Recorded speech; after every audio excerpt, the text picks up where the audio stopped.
এই বাড়িঘর হালেতে আমার বাড়ি ডুবিয়ে গেছে, আমি আর থাকতে পারি না, এন কোনো থানও ভাই না।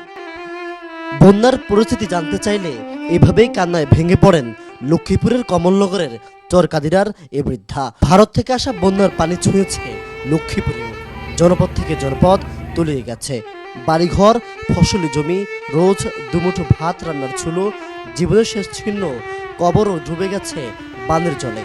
বানভাসী মানুষের হাহাকার সর্বত্র। দর্শক, বন্যার পানি এতটাই তীব্র ছুঁয়েছে যে এই মুহূর্তে দেখছি একটি কবরের উপরে প্রায় 4 ফুট উচ্চতার পানি কিন্তু অবস্থান করছে, এবং এই যে পাশের যে এলাকাগুলো রয়েছে, বাড়িঘরগুলো, প্রত্যেকটি বাড়িতে কিন্তু এভাবে পানি রয়েছে, এবং আমার ঠিক কোমরের কাছাকাছি কিন্তু পানির অবস্থান।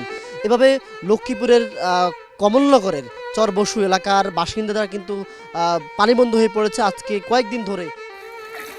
বন্যার পানিতে তলিয়ে গেছে যোগাযোগের অন্যতম সড়ক। ঝুঁকি নিয়ে সড়ক পার হচ্ছেন দুর্গত এলাকার মানুষ।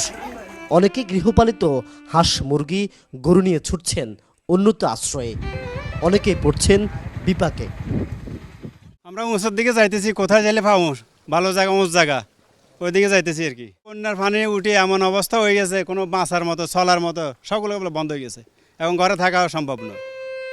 ভারত থেকে কুমিল্লা হয়ে নোয়াখালীতে আসা বন্যার পানি হু হু করে ঢুকছে লক্ষ্মীপুরের পূর্বাঞ্চল জনপদে।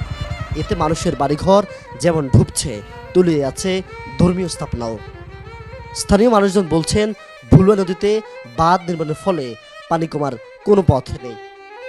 ভুলুয়া নদীর বাঁধ মানে ওরা আটকে রাখছে, এই কারণে মানে স্যার আমরা বাঁধ আটকে রাখার কারণে আমরা পানি সরছে না, এই কারণে আমরা পানিতে কষ্ট পাচ্ছি। পানিতে বিগত 1 মাস ধরে আমরা পানিতে কষ্ট পাইতেছি আমরা। বন্যা দুর্গত এলাকায় উদ্ধার ও ত্রাণ তৎপরতা দেখা মেলে।